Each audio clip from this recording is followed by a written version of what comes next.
¿Qué dice? This meeting is being live streamed. ¿Qué hago? Le doy Gary. Buenas tardes a todos y a todas las personas presentes y las que nos siguen por el Facebook de la Escuela de Estudios Generales. Le damos la bienvenida a esta conferencia impartida por Luis Camacho Naranjo de la Asociación Costarricense de Filosofía, que lleva por título Susan Haack, aportes a la lógica y a la epistemología.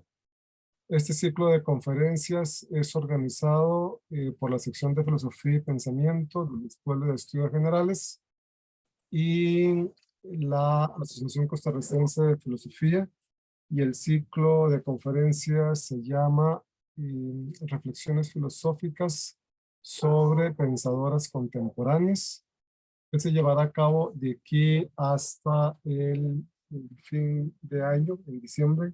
Son 14 conferencias con expositores de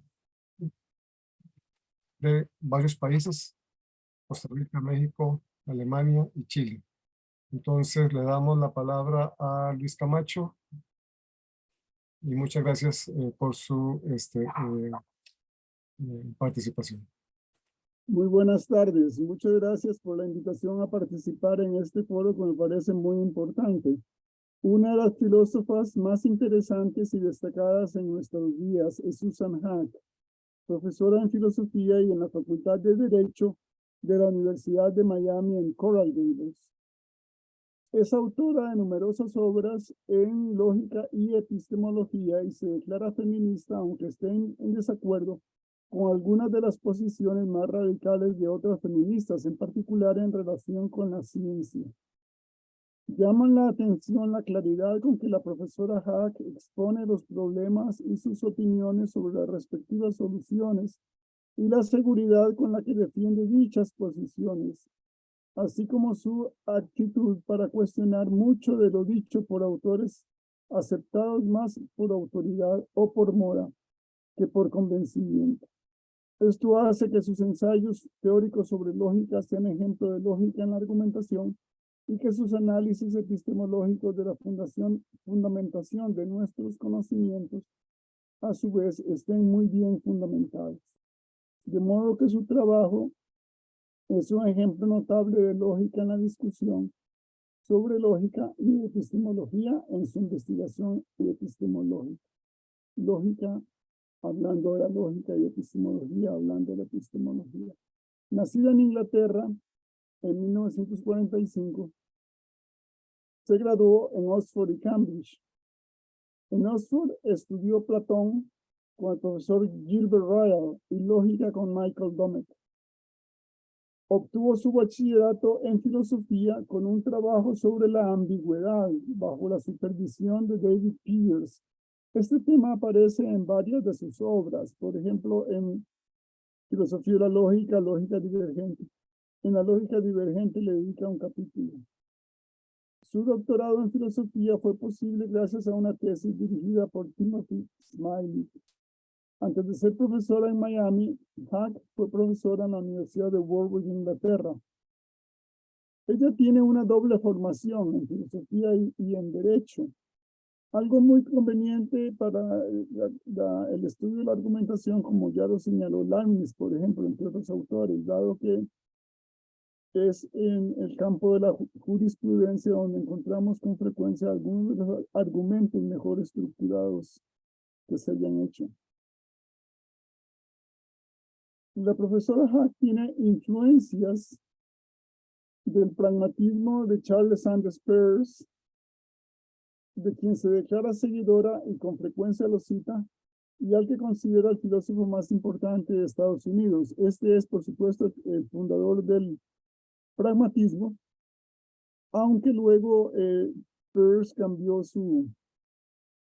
el nombre de su orientación o de su escuela a pragmaticismo para separarse de algunas versiones muy simplificadas de su pensamiento, que es mucho más complejo e interesante de lo que suele creerse.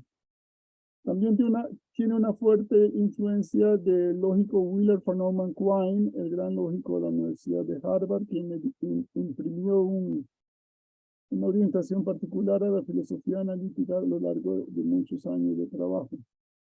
Pues, Charles Sanders Peirce fue científico, matemático, lógico, muy importante en la historia de lógica, y filósofo, y a su vez Quine es autor de muchas de las obras que conocemos en lógica. Aquí lo tenemos cuando estuvo en Costa Rica. Lo acompaña en la foto Edgar Roy Ramírez.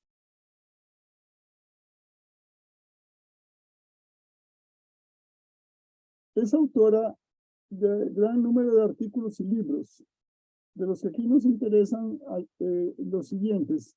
El primero es de 1974 en la versión en inglés, Vivian Logic, que se tradujo al español en 1980 como Lógica Divergente. Luego tenemos Filosofía de las Lógicas de 1978 en la versión en español.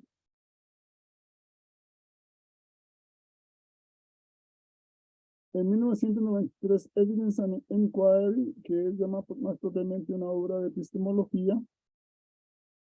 En 1998, esta obra que es particularmente interesante porque es muy combativa, muy aguerrida en la defensa de sus posiciones en contra de lo que ella considera nuevas formas de autoengaño, como son, por ejemplo, en las versiones más radicales del relativismo.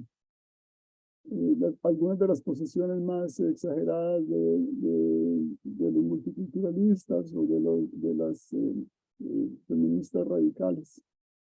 En el 2003 tenemos una obra muy interesante, muy notable, Defending Science Within Reason, que es un alegato a favor de la ciencia, pero dentro de una visión de sentido común para señalar no solamente las virtudes y los logros de la ciencia, sino también algunos de los problemas internos.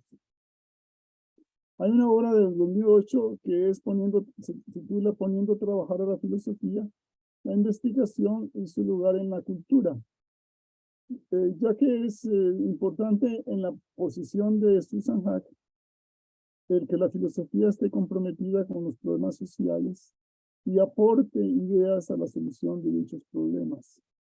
También me interesará en el desarrollo de esta charla mencionar un artículo más reciente publicado en la revista de la Sociedad Uruguaya de Filosofía de Lenguas, donde habla de la fragmentación actual en la filosofía, sobre todo en lengua inglesa, pero creo que se puede aplicar a otras latitudes. Y la propuesta de ella de unificar la actividad filosófica. Dio a conocer sus principales perdón que se trabó aquí, algo se trabó. Ya. Sus principales inclinaciones y su apego al pragmatismo de Charles Sanders Peirce, desde Lógica Divergente, traducida al español y publicada por la editorial Paradigma en 1980, edición descuidada, lamentablemente llena de errores. Por ejemplo, en vez de escribir Reichenbach, cuando se habla de la lógica de Reichenbach, siempre aparece escrito mal, como Reichenbach. El tema de esta obra son las frecuentes propuestas para un cambio en la lógica. Bien sea en el sentido que tenemos que cambiar toda la estructura de nuestras inferencias y cambiar los cálculos de validez o invalidez, o en el sentido más restringido de crear lógicas particulares para resolver problemas especiales, como por ejemplo los resultados contraintuitivos de la física cuántica o los problemas de la vaguedad en el lenguaje ordinario. En el prefacio, la autora menciona los antecedentes de la aparición de lógicas no estándar, entre los que cita a Peirce, McCall, Vasiliev, Lukasiewicz y Post. También, por supuesto, menciona el inclusionismo de matemáticas, propuesto sobre todo por Brouwer y Heidi, que es el tema de un capítulo, y al final del libro dedica otro capítulo a la propuesta de Reichenbach de 1944 sobre una lógica para la física cuántica que presenta resultados tan extraños para el sentido común. Sin embargo, menciona otras muchas versiones de lógicas divergentes. No sorprende que una de las alternativas que más le interesa a Haack sea la así llamada lógica cuántica, propuesta para aclarar las paradojas y dificultades de esa teoría de la física que todos la conocemos. Y también conocemos los extraños resultados de los experimentos en física cuántica, las consecuencias tan curiosas que se siguen de la corroboración de sus teorías. El hecho, por ejemplo, de que los electrones sean prácticamente imposibles de distinguir unos de otros, el resultado de la dualidad entre onda y partícula en la luz, etc. La autora examina varias propuestas que coinciden en introducir más de dos valores, bien sea porque incluyen un valor llamado indeterminado o porque introducen vacíos o huecos en la semántica, es decir, situaciones en las que la proposición podría ser verdadera o falsa, pero no lo sabemos.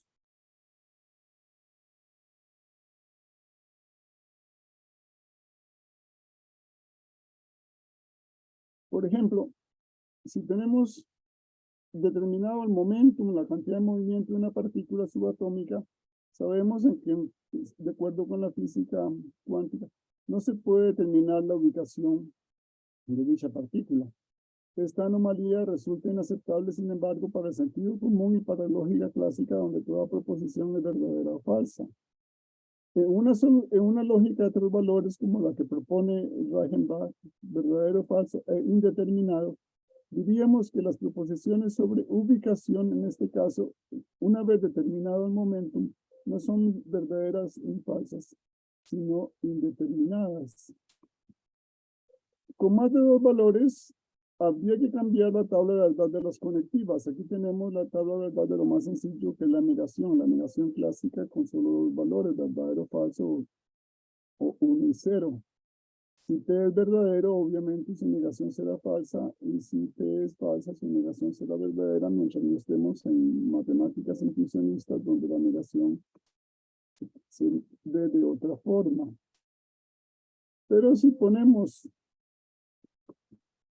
varios valores, más de dos valores, por ejemplo, 3, entonces tenemos que decidir a qué corresponde la negación en cada caso. Generalmente diríamos que si T tiene valor 0, que es el mínimo, su negación tendría el máximo, por ejemplo, 2. En este caso en que estamos usando 0, 1 y 2. Pero si tiene el valor 1, que es el intermedio, su negación también tendría el valor intermedio, igualmente 1. Y si a su vez tiene el valor 2, tendría el valor mínimo, su negación. Esto podría parecer un poco extraño, sin embargo, podemos interpretar esta lógica de tres valores de varias formas, por ejemplo, como probabilidades. Si P tiene la máxima probabilidad, su negación tiene la mínima. Y a la inversa, si P tiene la mínima probabilidad, su negación tendría la máxima, pero si tiene una probabilidad intermedia, la negación tendría igualmente la misma probabilidad. O también podríamos verlo como las relaciones entre tautologías, contradicciones y proposiciones contingentes. Si 0 es una contradicción, su negación sería una tautología y viceversa. Pero si P es contingente, también lo es su negación. Las conclusiones a las que llega Susan Haack sobre este tema, sobre el tema de la lógica cuántica, cierran la obra titulada Lógicas Divergentes, y son muy sencillas y fáciles de entender. Primero, es posible que las dificultades de comprensión presentadas por los desarrollos de la física den lugar a la necesidad de cambiar la lógica con la que intentamos entender estas teorías. Segundo, el cambio de lógica no tiene por qué ser metodológicamente vicioso.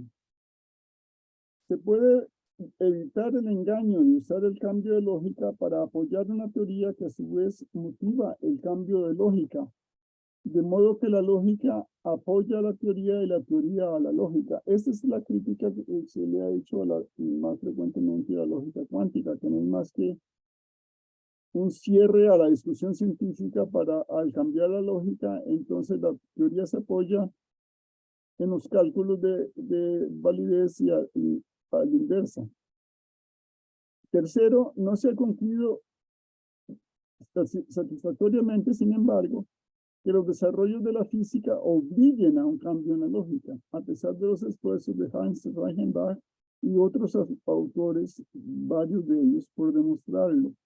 En el cálculo lógico propuesto por dicho autor, los enunciados contraintuitivos que expresan el comportamiento tan extraño de las partículas subatómicas no tendrían valor veritativo.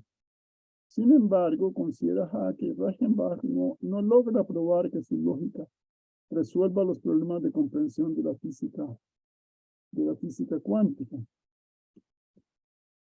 De la lectura cuidadosa de esta obra, se puede inferir que conclusiones parecidas se pueden obtener en el caso de otras lógicas que se presentan como alternativas a la clásica, bien sea que se presenten como cambios globales o parciales. En general, algunos de estos sistemas podrían ser alternativos a la lógica clásica en sentido fuerte, pero no han demostrado que lo sean. De todas las propuestas de lógica alternativa analizadas por Hack en este libro, ninguna le parece totalmente satisfactoria para el propósito que las motiva, puesto que cada cierto tiempo han aparecido supuestas lógicas alternativas a la lógica clásica, o sea, a la lógica de los valores verdadero y falso, propuestas que generalmente caen en el olvido. Podemos suponer que en el futuro aparecerán más y que serán necesarios otros análisis parecidos a los que hace la autora en este libro. Uno de los capítulos más interesantes es el que se ocupa la vaguedad o ambigüedad de las proposiciones, una característica del lenguaje natural que ha llevado a muchos autores a proponer lógicas con más de dos valores o con huecos de verdad, para resolver situaciones en las que un predicado asignado a un sujeto es impreciso o la asignación misma es indeterminada. En nuestra vida cotidiana nos encontramos con situaciones semejantes cuando nos resulta difícil responder afirmativa o negativamente a una pregunta.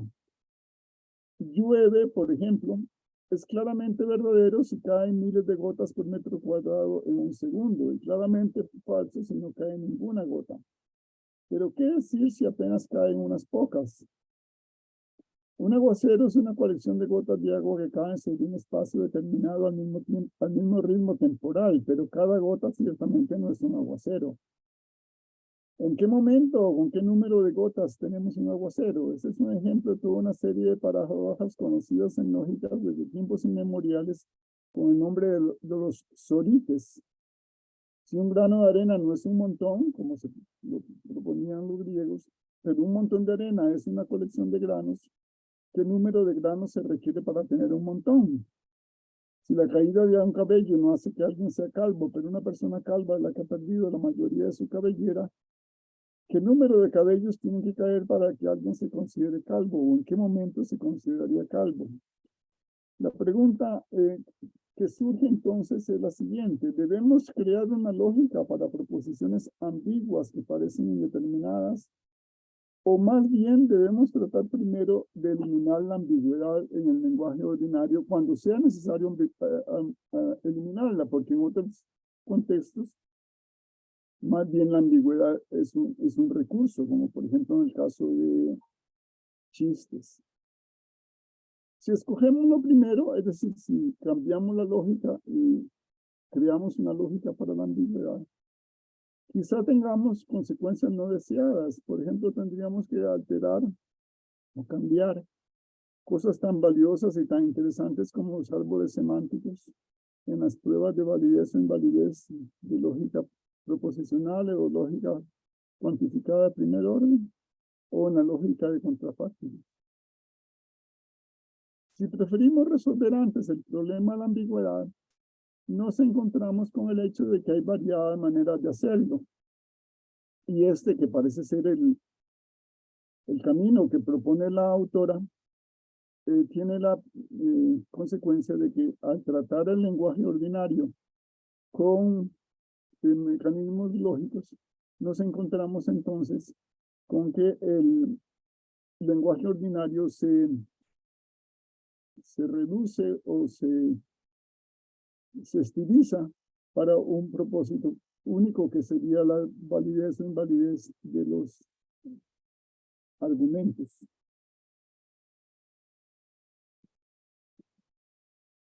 Un problema semejante se presenta con las proposiciones contingentes de futuro.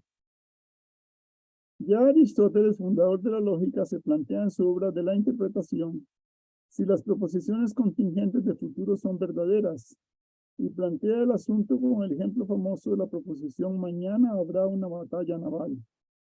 Si esta proposición es verdadera, argumenta Aristóteles, entonces tendría que ser necesaria contra la suposición de que es contingente, pues si es hoy verdadera, hablando de un hecho que tendrá lugar mañana, tiene que ser necesario, según él.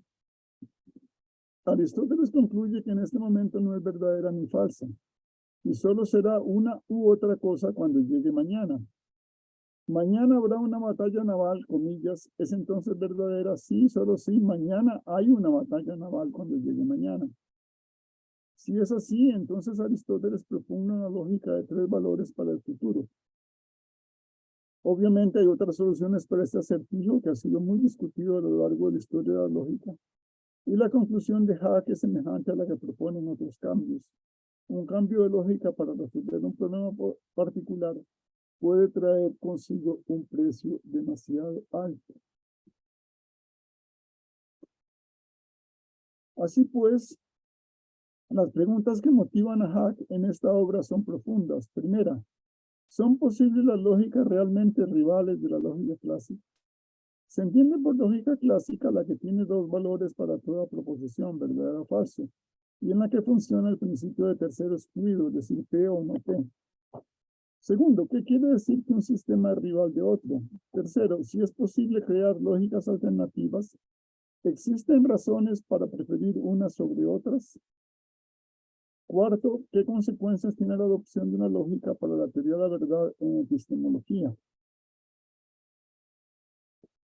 En todo caso, la discusión sobre lógicas alternativas sirve para hacer distinciones.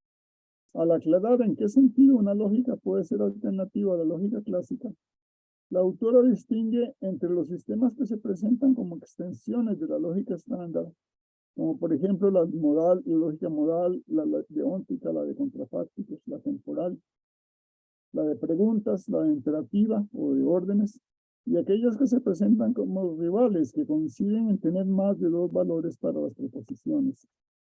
Mientras las primeras son complemento de la lógica clásica, las rivales se postulan como alternativa. También hay que distinguir entre un cambio total y otro parcial de la lógica, pues una lógica que se presente como alternativa a la estándar puede pretender sustituirla completamente o solamente en parte. Generalmente se presentan como solución a algún problema particular de comprensión, como por ejemplo la ambigüedad, la vaguedad o los resultados sorprendentes de experimentos y observaciones científicas. Por otra parte, la autora distingue entre realismo y pragmatismo en lógica. Según el primero, la lógica puede ser refutada o verificada. Según el segundo, la escogencia de un sistema de lógica en lógica se basa en la conveniencia, no en la verdad o falsedad del sistema. A su vez, también considera Hack la relación entre lógica y matemáticas. Autores como Frege y Russell nos dicen que la lógica es más básica y sirve de fundamento para las matemáticas, mientras los intuicionistas como Dowell y Piting consideran que las matemáticas son más básicas que la lógica. El pragmatismo de Hack no es relativista ni meramente utilitarista, sino que tiene las dimensiones de mayor amplitud y profundidad que le dio su fundador y que llevaron a este a distanciarse de seguidores que simplificaron sus posiciones, como por ejemplo la identificación sin matices de la verdad con la utilidad. Rechaza Hack la idea de que la lógica no es más que una colección de cálculos abstractos sin ninguna interpretación. Y podemos añadir que si la lógica se convierte en este tipo de abstracción, no tiene nada que ver con lo que originó su aparición. Cuando Platón en el diálogo Fedón señaló la necesidad de una técnica para distinguir entre argumentos válidos e inválidos, del mismo modo que necesitamos algún criterio para distinguir entre amigos confiables y amigos que dejan de serlo. Puesto que la lógica tiene que ver con validez o invalidez de argumentos, y la mayoría de estos se dan en el lenguaje natural, informal. La relación entre cálculos lógicos formales y lenguaje natural ha sido uno de los temas repetidos en filosofía de la lógica. La posición de Hack es moderada. La lógica tiene sus problemas propios y la formalización no se limita a simbolizar argumentos en lenguaje natural, pero tampoco los deja de lado. Al buscar la interpretación de cálculos formales en el lenguaje ordinario, se escogen fragmentos idealizados del lenguaje natural. Susan Hack enfatiza su orientación pragmatista en esta obra. Los pragmatistas rechazan tanto el verificacionismo como el falsacionismo, tanto la idea kantiana que la lógica es la forma universal que nació perfecta y completa, vacía e inalterable del pensamiento, como también la de Frege, que la lógica es evidente por sí misma y no necesita fundamentación, porque algunas veces necesita cambios.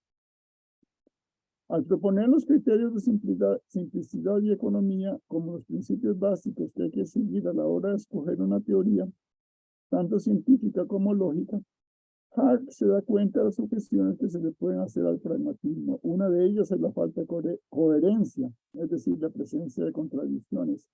La otra es que el pragmatismo no estaría a veces en capacidad de decidir entre dos teorías sobre la base de simplicidad y economía. Podría ocurrir que dos teorías diferentes puedan ser igualmente simples o económicas, o que haya otro criterio adicional que nos haga preferir una teoría a pesar de ser menos simple o económica que otra. Y esto de hecho se podría mostrar en la historia de la ciencia. Filosofía de las lógicas es el siguiente libro del cual hablaré rápidamente. Consiste en una exposición sistematizada de los problemas que plantea el gran desarrollo de la lógica a partir de la segunda mitad del siglo XIX. Considera a Frege el iniciador de esta corriente de investigación, debate y aplicación, aunque algunas veces menciona a George Boole, de quien sabemos que fue el que inició la aplicación de las matemáticas a la lógica. En filosofía de las lógicas encontramos las 4 áreas que distingue la autora en relación con la evolución de los sistemas lógicos.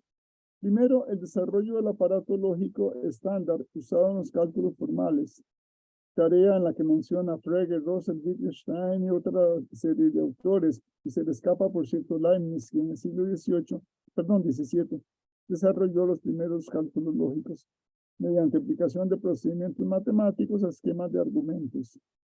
Segundo, el desarrollo de los cálculos no estándar, o sea, los no clásicos, como las lógicas modales y las lógicas plurivalentes. En tercer lugar, el estudio filosófico de la aplicación de estos sistemas al argumento informal. Y en cuarto lugar, el estudio de los fines y capacidades de la formalización. En conexión con la formalización, podemos encontrar 3 posiciones. Primero, los optimistas en relación con la significación filosófica de los lenguajes formales, como Quine y Carnap, quienes ven en la formalización lógica el instrumento para resolver problemas filosóficos. En segundo lugar, tenemos la de los escépticos respecto a las pretensiones de relevancia filosófica de la lógica simbólica, que consideran que no es suficiente la lógica simbólica para resolver los problemas filosóficos. Y en tercer lugar, la de los reformadores, que propugnan una concepción de la lógica más psicológica que la reinante, como es el caso de Dewey.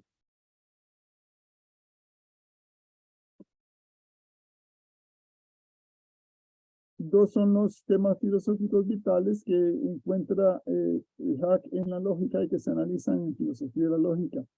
La pluralidad de los sistemas lógicos y los modos en que los cálculos tienen que ver con la valoración de los argumentos informales. En relación con el primer tema, la autora nos recomienda prudencia a la hora de proponer y utilizar lógicas suplementarias o alternativas a la lógica clásica. Aquí mantiene la misma posición cautelosa que muestra en lógica divergente.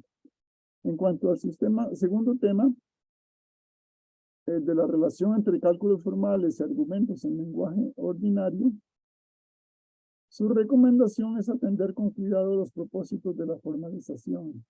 Una separación exagerada y artificial entre cálculos formales y argumentos en lenguaje ordinario ha llevado a algunos autores hasta el extremo de decir que ambas cosas no tienen ninguna relación y que un argumento en lenguaje ordinario puede ser válido mientras no lo es en un cálculo formal. O al revés, hasta donde conozco, Susan Hack no cae en la tentación de sostener posiciones tan extremas. Su idea de que los cálculos lógicos son idealizaciones del lenguaje ordinario hechos con propósitos específicos nos parece notablemente sensata. Pasemos ahora a libros sobre epistemología, filosofía de la ciencia y defensa de la ciencia. En 1998, Hack publicó un libro muy controversial llamado Manifiesto de una moderada apasionada. Eran los años del desenfreno relativista, en los que las posiciones exageradas de muchos filósofos coincidían en rechazar como conservadurismo ingenuo o como complicidad con el poder a quienes defendieran la búsqueda de verdad como objetivo de la investigación y tarea de la filosofía.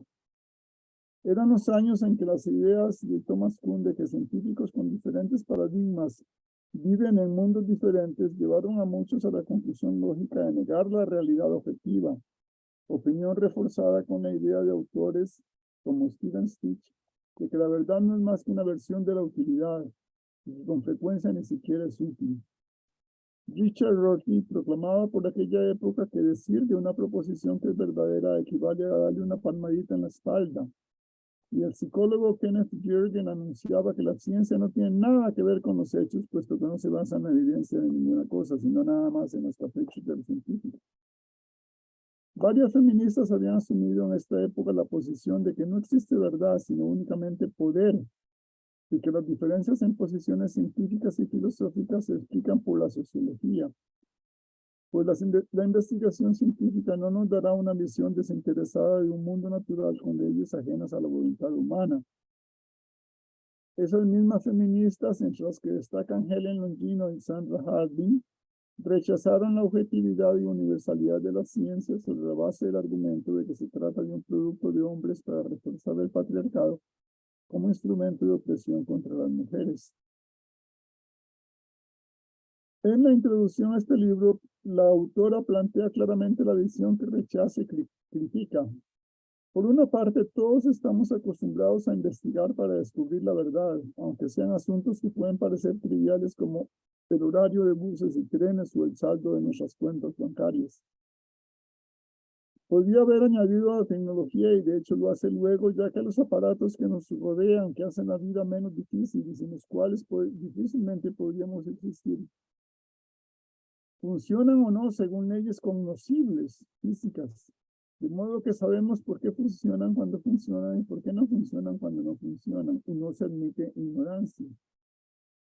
Las leyes que hacen posible el funcionamiento de máquinas y aparatos son universales, no están condicionadas a grupos. Lo mismo ocurre en la investigación científica y matemática. Los investigadores quieren ser los primeros en descubrir cómo son las cosas, aunque eso signifique cambiar sus opiniones previas y reconocer errores. Esos descubrimientos se sostienen por sus propios méritos, con independencia de las personas. Sin embargo, en la década de los 80 del siglo pasado se puso de moda, incluso entre filósofos, de quienes uno esperaría más sensatez, la idea de que no existe la verdad o de que está relativa a las circunstancias subjetivas, y la idea de que la investigación científica no es más que una negociación entre grupos con poder.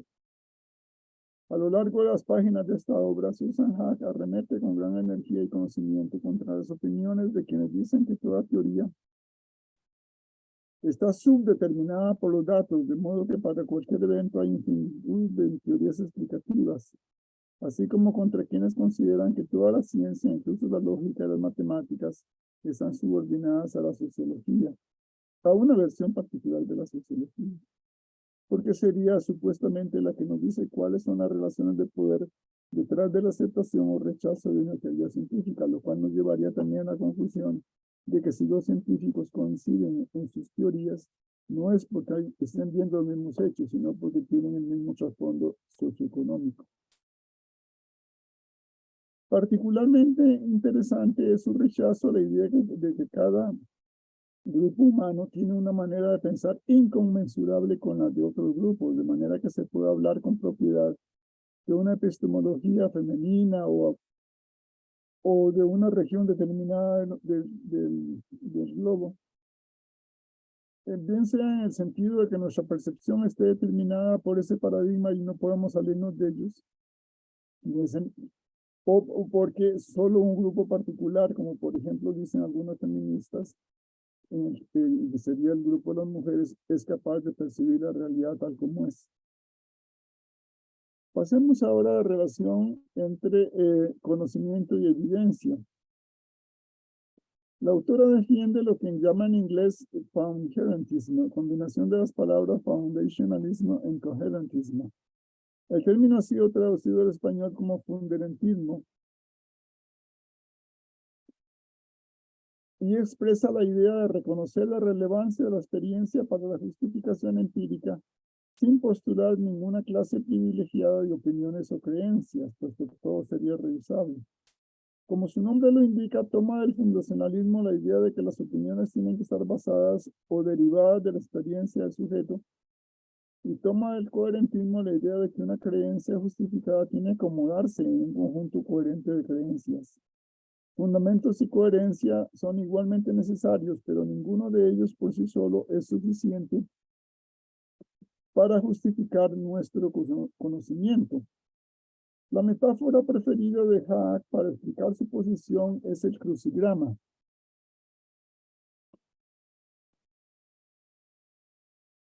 Cada entrada del crucigrama se justifica según el significado de una palabra, digamos, corresponde a un hecho, la descripción que se ofrece. Pero cada palabra tiene que encajar con otras, tanto horizontal como verticalmente. Y el hecho de que encaje es una, digamos, lo tomamos como una señal de que hemos acertado en encontrar la palabra. Conocemos la diferencia entre una investigación cuyos resultados se reportan sin falsificación, aunque la motivación del investigador no tenga nada que ver con el resto de la ciencia, y la que se distorsiona para que parezca confirmar lo que al investigador le interesa propagar como verdad a sabiendas de que no lo es, que sería como cuando en el caso de un crucigrama intentamos acomodar una palabra en un número mayor o menor de espacios y por supuesto no nos cabe. Según Haack, la diferencia entre evidencia o prueba empírica y falta de evidencia es lo que explica que finalmente las teorías y opiniones falsas desaparezcan, independientemente de los condicionamientos sociales. Más bien serían estos los que favorecen o entorpecen la búsqueda de pruebas empíricas sin constituirlas. Cuando Haack escribió estas líneas, también estaban de moda filósofos que proclamaron a todos los vientos que no existen hechos, sino solo interpretaciones, o que la ciencia no tiene nada que ver con los hechos de la realidad, o que los científicos se encuentran encerrados en paradigmas cuyas diferencias son irreconciliables, o que lo único que muestra la prevalencia de una teoría es quien tiene el poder político, o que nunca existe paso de la ignorancia al conocimiento en la ciencia, sino únicamente paso de una manera de hacer ciencia a otra diferente, como dijo Thomas Kuhn en el discurso inaugural del 17º Congreso Internacional de Historia de la Ciencia en Berkeley en 1985.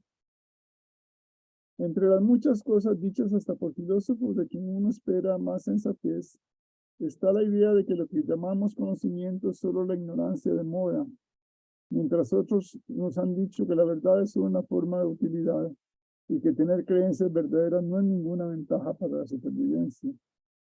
No faltan quienes repiten que toda traducción es indeterminada, aun cuando es evidente que los contratos, manuales de operación de equipos delicados y procedimientos peligrosos, leyes, mensajes diplomáticos y otros ejemplos de uso de lenguajes naturales tienen que traducirse con una suficiente precisión como para que no haya daño físico o económico a consecuencia de una traducción defectuosa. Este numeroso grupo de autores influyentes a los cuales enfrenta Susan Haack, entre los que se cuentan feministas radicales, multiculturalistas, críticos literarios y algunos filósofos, niegan la distinción entre enunciados basados en evidencia práctica y enunciados sin apoyo en la evidencia, con la opinión de que toda investigación es una negociación entre poderes. Lo que llamamos evidencia para ellos no es más que una cortina para ocultar la superación del poder, la política, la negociación social o la retórica. Puesto que toda ciencia, de acuerdo con esta visión, obedece a condicionamientos sociales, habría por encima de ellas una que tendría que postularse como la ciencia más importante y la que descubre las relaciones de poder.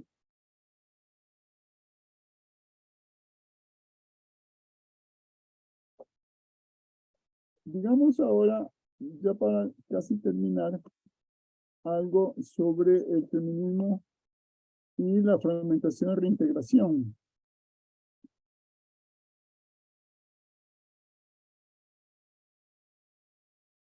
En su libro El manifiesto de una moderada apasionada, capítulo 7, Susan Haack nos dice que ha sido feminista desde que tenía 12 años, cuando en secundaria obtuvo la nota más alta en su primer examen de química. El segundo lugar lo obtuvo un muchacho quien rechazó como injusta las calificaciones y no estuvo de acuerdo con que le dieran el segundo lugar con el argumento de que, comillas, todo el mundo sabe que las niñas no pueden estudiar química, se cierran las comillas. Como epistemóloga, así se define en este libro, Haack se pregunta si no debería estar de acuerdo con lo que algunas feministas llaman epistemología feminista. Y su respuesta es que no está de acuerdo con que existan epistemologías relativas al género o a la etnia o a cualquier diferencia social. Según ella, en los años en que escribía este texto, se pasó de una filosofía feminista que enfatizaba la humanidad común de hombres y mujeres, enfocada en la justicia y la oportunidad, en la lucha por los derechos humanos, preocupada y activa en asuntos sociales y políticos, a otro proyecto muy diferente. Un feminismo que llama imperialista y ambicioso, que recalca, comillas, el punto de vista de las mujeres como exclusivo y excluyente, y que busca relevancia revolucionaria en todas las áreas de la filosofía y de las ciencias, y persigue con saña a quienes considera que se apartan de la ortodoxia. El panorama le parece confuso, pues entre las feministas de esta nueva generación encontramos una gran variedad de perspectivas, desde los que proclaman que el conocimiento debe ser generado únicamente por mujeres, hasta las que intentan adaptar algunas de las escuelas filosóficas a una perspectiva de género. Si nos limitamos a la epistemología, la idea de una epistemología reducida a un grupo de personas para la que sería válida con exclusión de otros grupos, que a su vez tendrían sus propias epistemologías, haría imposible el avance del conocimiento y la comunicación entre personas de diferentes lenguajes y culturas. Y finalmente, en relación con la fragmentación de la filosofía, en el artículo 2016, la fragmentación de la filosofía, el camino a la reintegración, la autora se queja de que la filosofía en Estados Unidos y en el Reino Unido se haya vuelto exageradamente escolástica, y entiendo por esta la actividad de exagerada especialización y trivialidad. Mientras los filósofos en la Edad Media se preguntaban supuestamente cuántos ángeles caben en la punta de un alfiler, se ha pasado a preguntarnos cuántos filósofos caben en una minucia o trivialidad filosófica. En este artículo, la autora nos muestra cómo el trabajo filosófico conjunto y humilde y honrado puede ser útil para campos vecinos, y lo ilustra con el ejemplo de cómo la epistemología puede ayudar a entender la prueba legal en un juicio como grado de justificación de creencia en vez de probabilidad de matemáticas. Al terminar mi exposición, quisiera agradecer a Susan Haack su lucha por la racionalidad en un campo como la filosofía, que a veces se ha visto comprometido con la tentación a seguir la moda, sin preguntarse antes por los fundamentos y las pruebas. Muchas gracias.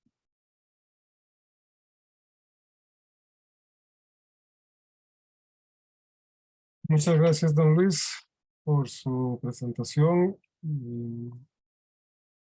Y ahora pasamos a una sección de preguntas. Si alguien tiene alguna pregunta o algún comentario, por favor, sírvase de levantar la mano. Sí, Janet.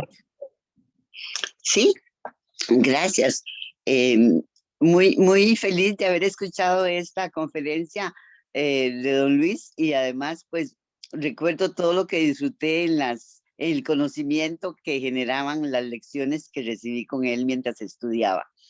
Me ha llamado muchísimo la atención estos análisis de Haack en relación con algunas situaciones que percibimos contemporáneamente.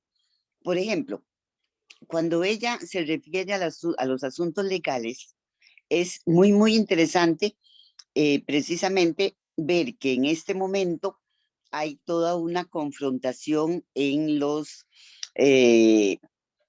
resultados de los procesos legales, por ejemplo, y vemos también cómo de pronto hemos detectado lo que también don Luis se refería a lo que dice Susan Haack en relación con que cómo los aspectos, digamos, morales, que un poco ella se refiere también a estos términos en entrevistas que le hicieron, están lamentablemente unidos al poder económico, a los negocios, y precisamente recuerdo una de las entrevistas que leí, que le hicieron a ella, en donde ella hace referencia a algo que también constituye un problema en nuestra realidad contemporánea, y es el ligamen, por ejemplo, de la producción científica en el campo de los medicamentos, y cómo esto se ha convertido también en un business, en un negocio, y cómo algunas marcas compiten con otras y no existen normativas que puedan demostrarnos de una manera popular, para decirlo de algún modo, a través de los medios de comunicación, por ejemplo, qué medicamento está compitiendo con otro por poderes económicos y farmacéuticos y cuál es el adecuado. De pronto recuerdo eso. También me gustaría participar de una experiencia que tuve en el campo también del derecho. Di cursos en la Universidad Latina de Filosofía del Derecho, y resulta que yo les ponía investigaciones, por supuesto que todos debemos tomar como decisión también docente, para que haya una información en la ciudadanía estudiantil y no lo tanto. Este curso de filosofía del derecho era para abogados, y recuerdo que precisamente un tema que a mí siempre me llama la atención es que yo les planteaba temas de investigación, y por ejemplo en un momento entre los temas pensé que era muy importante conocer sobre la sala constitucional, o conocida como sala cuarta, y recuerdo que entonces hice un proceso ahí como de detección de cómo es, qué se presentaba, qué se decía de la sala constitucional. Y he visto también, entre paréntesis, que ha tomado mucha importancia en nuestras contemporáneas situaciones el papel o la función de la sala cuarta. Y resulta que entonces alguien entre la población estudiantil de pronto levantó la mano y dijo: no, profesora, la sala cuarta en este país no sirve para nada. Y entonces yo dije, bueno, no, un momentito, vamos a ver qué es lo que nos sirve de la sala cuarta cuando ustedes ya hagan la profunda investigación al respecto. Y resulta que también es un tema que lo saco a colación porque es un tema que también está siendo muy refrescado, para decir este término, en nuestras contemporáneas, digamos, manifestaciones de descontento en algunas reacciones de producciones legales judiciales. Y entonces ahora con más facilidad se recurre a la sala cuarta. Entonces yo en ese momento, desde ese momento, yo me acuerdo que dije, no, no, no, yo pienso personalmente que uno de las grandes instituciones que tenemos dentro del todo el aparato judicial es la sala constitucional. Entonces me llama mucho la atención toda esta investigación y la referencia que ha hecho don Luis en relación con todo lo que podemos aprender de una filósofa como Susan Haack para que sea útil en nuestra contemporaneidad situaciones. Gracias. Bueno, ella utiliza su conocimiento en derecho y su familiaridad con la jurisprudencia, por lo menos en tres, hasta donde lo puedo ver yo, en tres maneras.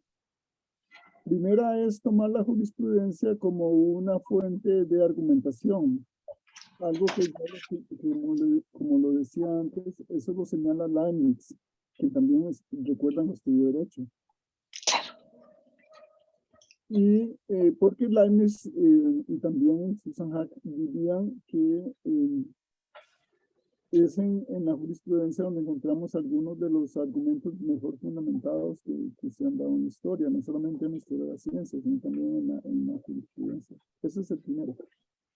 El segundo, que analiza mucho ella, es algo más reciente, y es la utilización de la ciencia en juicios, tanto penales como civiles, sobre todo con la intervención de peritos o especialistas en ciencia. Eso lo vemos todos los días ahora.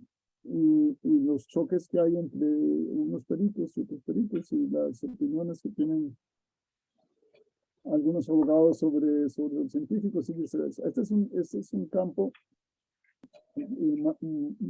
abierto más a la discusión en nuestros días. El primero, que es más antiguo. Y en tercer lugar es la manera como filosofía y derecho podrían colaborar o trabajar justamente en situaciones como las que menciona Janet. Por ejemplo, en el caso de las farmacéuticas, concretamente de algunas farmacéuticas, el caso de los opioides, que es bien conocido, es realmente escandaloso. Una empresa farmacéutica que ya no existe, Fuji Pharma, en los Estados Unidos, encontró un analgésico para casos de dolores, sobre todo enfermedades terminales, dolores muy intensos. Muy exitoso, desarrollaron un medicamento conocido como Oxycontin. Pero al mismo tiempo hicieron una campaña fuertísima, esa compañía farmacéutica, una campaña fuertísima entre los médicos para que recetaran el Oxycontin a diestra y siniestra a los pacientes, lo necesitaran o no, hasta el extremo de que les daban incentivos a los médicos de acuerdo con el número de pacientes a los que les recetaban Oxycontin.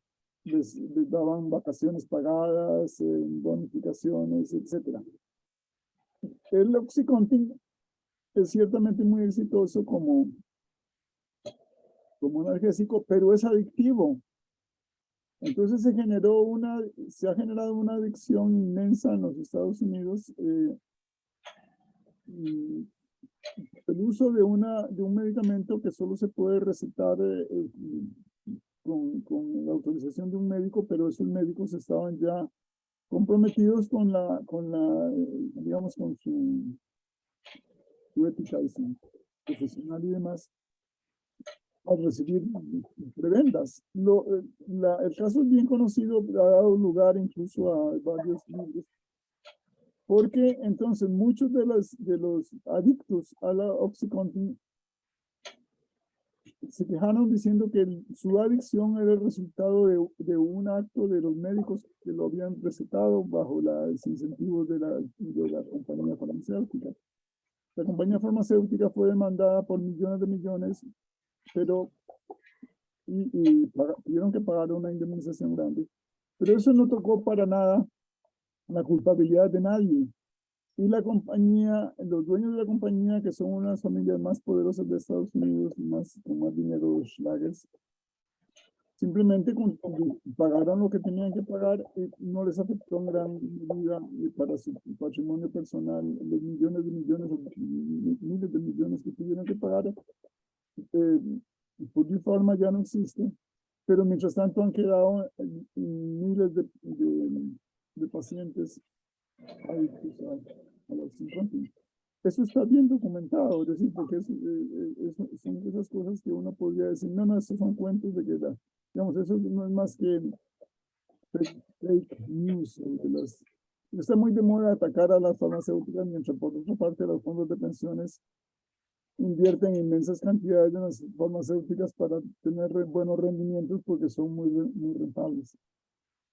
Bueno, pero se me ocurre también otra cosa. Susan Haack se ha pasado toda su vida luchando por los derechos de las mujeres, la justicia, los derechos humanos, etc. Y a ella le preocupa, igual que a otras feministas como Martha Nussbaum, por ejemplo, le preocupa que el movimiento haya a veces pasado de una lucha por los derechos de las mujeres, por la igualdad, más bien a una situación, a una especie de rigidez ideológica en la que unos grupos atacan a otros grupos de feministas. En un artículo reciente de Martha Nussbaum,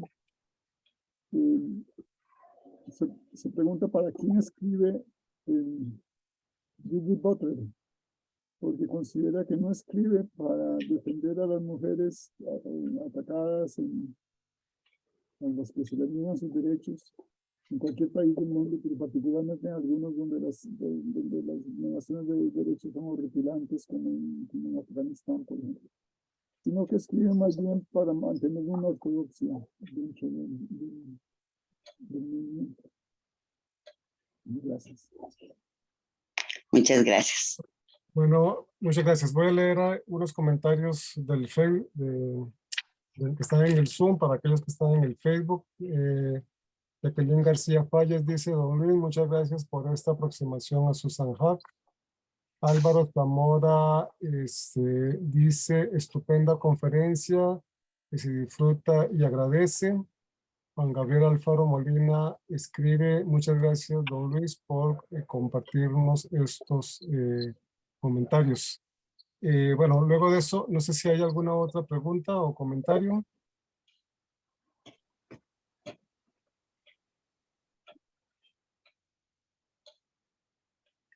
Jerry tiene la mano levantada. Sí, Jerry, perdón, sí. Jerry Espinosa. Bueno, en primer lugar quiero, saludar y felicitar a don Luis por esta excelente exposición. Sí quería hacerle una pregunta, puesto que esta autora habla de la verdad. Quería preguntarle, bueno, ¿cuál sería entonces para ella la diferencia entre la verdad y la realidad? Eso sería básicamente. De acuerdo en lo que he leído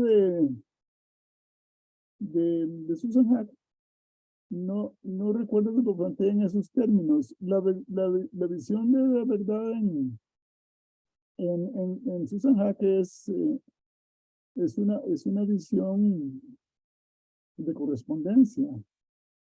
Es decir, las proposiciones verdaderas, empíricamente verdaderas, son aquellas que se ajustan a los hechos. Sin embargo, ella, particularmente en su primer libro, admite que las percepciones pueden estar equivocadas. Entonces no podríamos tener un fundacionalismo al estilo cartesiano, donde se construye todo el conocimiento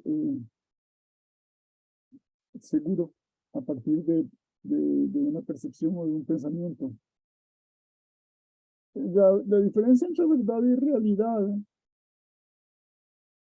sería, digamos, independientemente de lo que yo recuerde que diga Susan Haack, sería la diferencia entre las proposiciones, que son las que son verdaderas o falsas, y eso lo dice ella, por supuesto, en los enunciados, y la certeza, que es una situación que la certeza del sujeto que conoce. Pero por otro lado está la evidencia, que esa es la que correspondería a la realidad. Y es en la evidencia, en la preponderancia de la evidencia, que es como hablan los abogados, donde tenemos que encontrar los fundamentos para tomar una decisión cuando tengamos que tomar una decisión en relación a la verdad o falsedad de una proposición. De manera que entonces hay unos fundamentos, aunque pueden ser revisables, y a su vez eso tiene que ser coherente con los otros conocimientos que tengamos, encajar dentro del conjunto. De ahí la analogía, la metáfora con el crucigrama, donde se combina el fundacionalismo con el coherentismo. La relación entre verdad y realidad, ya saliéndonos un poco de Susan Haack, es el tema de la escolástica, cuando consideran que la verdad ya está en el ser mismo, es decir, hay una dimensión ontológica de la verdad, que son los hechos, y luego está la dimensión lógica, que sería una propiedad de las proposiciones, y luego la dimensión psicológica. Lo que ha hecho Susan Haack es mostrar cómo la búsqueda de la verdad es una cosa que hacemos todos los días. Buscar la verdad no quiere decir que estamos buscando necesariamente una cosa así trascendental por encima de todos los tiempos, absoluta. Cuando vemos si los ahorros que tenemos en el banco son los que deberíamos tener, porque tenemos el miedo de que haya entrado un ciberataque y nos hayan despojado de nuestros bienes, estamos buscando la verdad, dice Susan Haack. Y ahí funciona una lógica clásica, verdadero o falso, no de tres valores, sino de dos. Cuando necesitamos encontrar la puerta de la que sale un bus, o el portón, o la puerta de la que se toma un avión, tenemos que estar seguros. O sea, no hay más, o eso no es pura lógica clásica, y estamos buscando la verdad. O sea, la proposición, el avión para el camino con destino tal, sale de tal puerta en el aeropuerto, es verdadera o falsa, y además es muy importante para nosotros, aunque sea trivial o en términos mucho más generales, de manera que veamos el concepto. Y hay otra cosa que se me olvidó decir. Hay algo muy curioso con la epistemología actual, y es que aunque es muy interesante en general, sin embargo, a veces parece olvidarse por completo del fenómeno cotidiano del conocimiento. Nosotros conocemos una gran cantidad de cosas, de lo contrario no podría, y además conocemos cada vez más cosas, que por lo menos sabemos las causas de la peste negra, las causas del cólera. La humanidad ha logrado quitarse encima la viruela, por ejemplo, que fue una cosa terrible por siglos de siglos. Pero cuando los epistemólogos hablan del conocimiento y entran en esas discusiones entre verificacionismo, refutacionismo, etcétera, como que se les olvida el fenómeno cotidiano del conocimiento tal como lo usamos todos los días. Y dice Susan Hack que cuando ella va a congresos de epistemología, se siente como un marciano o una marciana recién llegada a la Tierra, porque no sabe de qué está hablando, de qué están hablando, por más que ella ha escrito mucho, porque es tan curioso el lenguaje académico de la retórica dentro de las instituciones universitarias o parecidas. Ese mundo que se crea, que se crea en términos académicos, que muchas veces se olvida de las realidades sociales, económicas y políticas, que ella quisiera insistir en todos esos aspectos. Bien, bueno, muchas gracias.